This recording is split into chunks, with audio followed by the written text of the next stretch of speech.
2 hours later, we'd left most of the industrial section of the city behind. Crumbling factories gave way to narrow bands of yellowed grass, dead trees, and smaller patches of tract homes. In the middle of this band were a parking lot, a foundation, and a sign proudly proclaiming Horizon Laboratories. Beneath that, proud subsidiary of the Ministry of Arcane Sciences. Everything else had been scraped away by the balefire bomb. Given the crater beside the building, it'd probably been blown out into the bay. "Well, that's disappointing," Rampage murmured. She pointed at the junk scattered over the slab of blasted foundation. "Was this someplace important?" "It might have been a place with some answers," I grumbled. Now it was no place. "If you don't mind, I think I'll take the opportunity to replenish myself," Lacuna said as she looked yearningly at the red radiation emanating from the bowl-shaped depression. "Have fun. Keep an eye open for rangers, reapers, manticores." I sighed and hung my head. "You know what, just keep an eye out for anything that isn't us." With a flutter of her wings, she trot happily towards the wan glow of the crater. I walked across the slab, finding an elevator shaft completely choked with rubble. There were a few smashed and rusted bits of office equipment. Most of the concrete was burned to a crisp and still gave slow clicks of my radiation meter. We met back in the parking lot. "So, nothing here then?" Rampage asked as she drummed her hooves on the rusted husks. It looked exactly that way. A small parking lot of wagons. A big empty slab. Wait. Small? Big. Slowly I turned around and faced away from the building. Nothing that way either. A few smashed homes, a gutted recharging station, a few ponies must have worked here, and to do that they must have had some way to get here. There. A subway. Slowly I trot towards it. A blue sign was pitted with rust and large, illegible, but my pip-bug navigation icon told me what it said. Horizon Station. Bingo. I balked with a little smile. Scotch Tape balked. You want to go down there?" she said as she looked at the rusty doors that hung half open at the bottom of the stairs. "Just a little way," I said as I looked at her. "You don't have to go if you don't want to." I glanced at Rampage, but she shook her head slowly. "P-21 can." "I'll go with you. You might come across a terminal or a lock," he said flatly. "Damn it." "I'll stay with her," Glory volunteered, as if there was somebody else willing. "Who knows?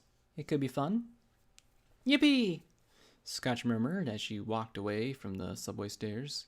"Babysit by the world's most boring pony." "I'm not the world's most boring pony. We can braid manes, swap stories, pillow, fight." She chewed on a hoof for a moment and then looked at me. "I'm not really the most boring pony, am I?" I looked at her and thought that outright description was called for. "Absolutely not." That brightened her up. "Come on, Scotch. I'll show you the principles of beam rifle technology," she said as the two headed back towards the center of the parking lot. "Someday you're going to have to tell her what happened," Rampage said from the doorway of the subway station. "She's fine. She's dealing with it," P-21 muttered. "Last thing she needs to do is go remembering anything else." "But why is she remembering it at all?" I asked, as I looked at the two rusty escalators dropping into the earth. It took that for a good sign and slowly started down with vigilance and soared out. "Memory spells remove memory," Rampage said from behind me in a slightly off voice. I glanced back. Her walk was less stocky, more normal. Another pony inside her. "However, mental trauma is rarely so black and white as a good memory, bad memory. Stripping away an unpleasant memory may prevent the mind from actively recalling the event, but it doesn't necessarily remove the countless subconscious reactions to the trauma itself.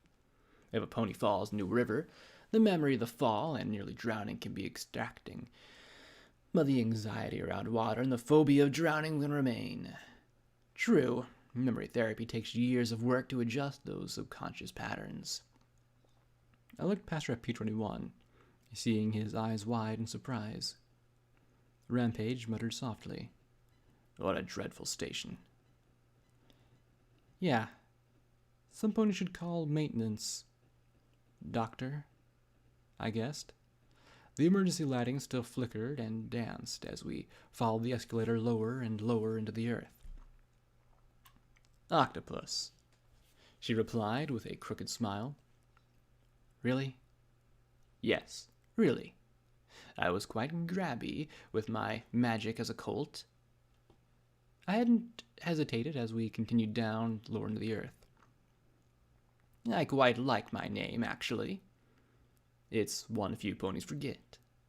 After a while, all the hoof this and wig that blur together, don't you think?" I saw the red marks on my EFS below and lowered my voice. "Right. And what do you do for a living, Doctor?" I asked, trying to divide my attention. "Senior psychiatrist at the Fluttershy Medical Center," she said, and then frowned. "At least, I was. I think. Has something happened? I feel dreadfully out of sorts." "Not crazy, but not entirely here and aware of what's going on." "Nothing major?" I said softly, wondering how a pony like this ended up in Rampage. "What was the last thing you recall clearly, Doctor?" She curled her lip as she stepped over several bodies, not seeming to recognize them completely. "I believe that I was attending a lecture on methods of psychological deconstruction and reconstruction in Manhattan. There was an accident, I think. A dreadful accident." She suddenly looked around. "What's going on? This has to be some sort of hallucination." "Please, Doctor, focus. You said an accident. Did it happen after Big Macintosh's death?" She looked at me and her panic increased. "Why are you asking an old buck about that horrible affair? There must be some sort of stress-induced break from reality." "How long ago was it, Doctor?" "A year, I think," she said in a trembling voice. She reached up and touched her forehead, her pupils shrinking. "Sweet Luna, protect me. Is this real?" I looked helplessly at P21. He just gave a tiny shrug. "Yes. I'm afraid you're not dreaming, Doctor. You're inside a mare named Rampage." I prayed she wasn't going to freak out, but though she seemed disturbed, she didn't become violent. Instead, she reached up to her eyes and then blinked. "Ah, no glasses. My word. Well, I suppose that, unless I've gone completely off my nut, I may as well accept that what you have to say at face value," she murmured as she looked at the decaying station. "Though it seems as though something has gone terribly wrong," she added with a worried smile. "It's been 200 years, and yes, something did go terribly wrong," P21 said quietly. "You're a buck, Doctor." "Well, I was," she said. "And I was a unicorn. Really, how did this happen?" I sighed. "You tell us, Doctor." "As I said, I haven't the foggiest idea. I was asleep, I think. It was dark, certainly, unpleasant. Then I recall some folks discussing memory manipulation. I was quite keen to join the conversation, but unfortunately I couldn't quite wake up. Then it happened again just now, and suddenly I was, well, in this odd state. I didn't feel myself at all." She replied as she looked at her hoof claws. "My, how positively horrid. This future isn't at all what I anticipated." "Did anything unusual happen to you? Anything to do with the Office of Interministry Affairs or other secret projects?" I asked with a smile. Anything you can tell us would help. My dear, I was living a life of constant referrals and anticipating more time with my grandfools once I retired. I was never a big supporter of the war or the ministries, and certainly not involved in anything secret, she said with a sad shake of her head. I wonder, did my grandfools, what became of them? She asked with a terribly sad look. I'm sorry, Doctor. They're probably dead, I said softly. The war, there were bombs. I stammered and dropped my gaze. I'm sorry. She put her hooves on my shoulder. No, my dear, I'm sorry. I'm sorry we didn't work things out. I always knew we were developing too fast, changing too much pride and too much anger, but no pony was interested in the opinions of a buck who fondly remembered steam trains. She took a deep breath. Now, if you'll excuse me, I think there's some pony who wants something. I'd best go back to whatever I was. She blinked, and suddenly her eyes popped wide. Tell me I didn't kill her.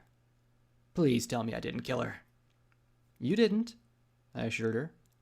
Actually, we talked to some pony who was, well, actually pretty nice, if a little confused. We trotted down to the station. I was relieved to find it intact. However, there were some ghouls scuffling around aimlessly. I was glad that the doctor was gone. I'd hate to have to explain all this to him. It was surprising how casually we dispatched them when they charged at us.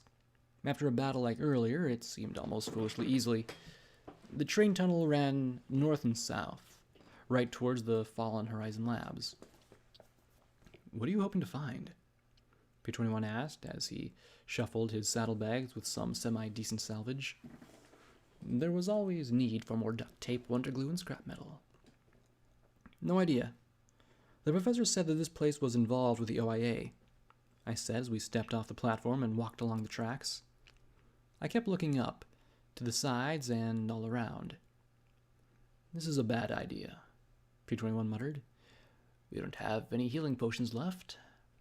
As I recall, you volunteered, I said as I looked at him with a flat look and a smile. Then I spotted the door in the wall, a terminal mounted next to it. I rapped on the glass monitor.